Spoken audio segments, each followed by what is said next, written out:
What is up, LionsTV? This is Aaliyah Logan, and Marin Geidel, and Hayden Wasco. And today we have a very special episode for you guys. Mr. Steve Healy interview. Let's get right to it. Hey guys, so we're with Mr. Healy today, and we're going to be talking a little bit about Spiritual Emphasis Week. So, Mr. Healy, how are you doing? Doing great. Okay, so let's just get started.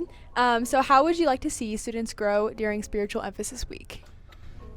I would love to see students during the week to go from being a fan to being a fanatic. You know, to kind of get off the sidelines, don't be a spectator, but actually get in the game and play. So I would just say, be a full-time disciple, not a part-time saint. If you could take a missions trip to anywhere in the world, where would you go and why? So I would choose two different locations for two different reasons. But the first one, if it's just a straight-up mission trip where we're going to go help the missionary, we're going to go help interact with the people, share the gospel, I would go back to Central America in a heartbeat. I've been to Mexico, I've been to Guatemala several times, and the people are very receptive. It's very close, easy to get there, and it's relatively affordable, so it's very doable, and I would love to do that again. But if I'm selfish and it's a trip that I want to take, then I would also love to go to the lands of the Bible and just walk in the footsteps of Jesus in Israel, follow the missionary journeys of Paul throughout Turkey and Greece, and just be able to see it for myself. Right, what are some ways we can challenge ourselves in our faith? I would say you want to make a lasting and permanent decision to buy into what God's doing.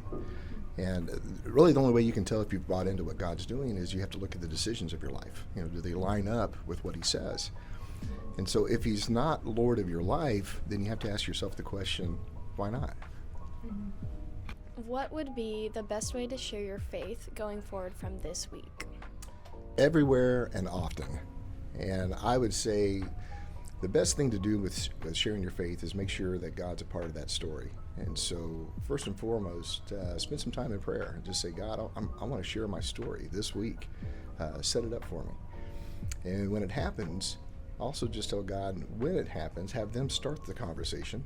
I'll join in, and I'm going to share my story. Nobody can argue with your story. You know, so how did God rescue you? That's something everybody should be able to talk about. What is your favorite Bible story / verse? Probably my favorite story would be in 1 Kings 19 with Elijah. We see a guy of a tremendous amount of faith, doing a tremendous amount of miracles and other things. But in chapter 19, he goes through kind of a personal defeat. He had just had this incredible experience on Mount Carmel where he calls fire down from heaven. And I think he was expecting national revival to happen, and it didn't happen. And when we get into 1 Kings 19, he goes about as far south as he can. He sits all alone underneath this little tree, and he basically just says, God, I'm done, kill me. You know, nothing changed, right? And I love how God deals with him because, I mean, there's a lot of things that God probably could have done. You know, he could have probably said, you know, what are you doing down here? Get up, you know, stop it, you know, quit crying, whatever. He didn't do that. He just said, hey, look, you know, I get it. Why don't you take a moment? Let's just have a break here. And God revealed to Elijah how he's going to work. And it wasn't the way that people probably and especially Elijah, probably was going to expect how it happens. And he did it in such a way that he was able to get Elijah to buy in, again, to what he was going to do. At the end, he also said, Elijah, I can tell going solo probably is not going to be the best anymore. So he also gave Elisha to him. And then you never see Elijah have another moment like that until he gets to the very end. And honestly, he has probably one of the coolest exits of anybody on the planet. Now, for our final question that we ask in every interview, what would you sing at karaoke night? I would probably find the most instrumental song I could that I could hum to. But if you had to twist my arm, I've been known to bellow out a few 80s power ballads.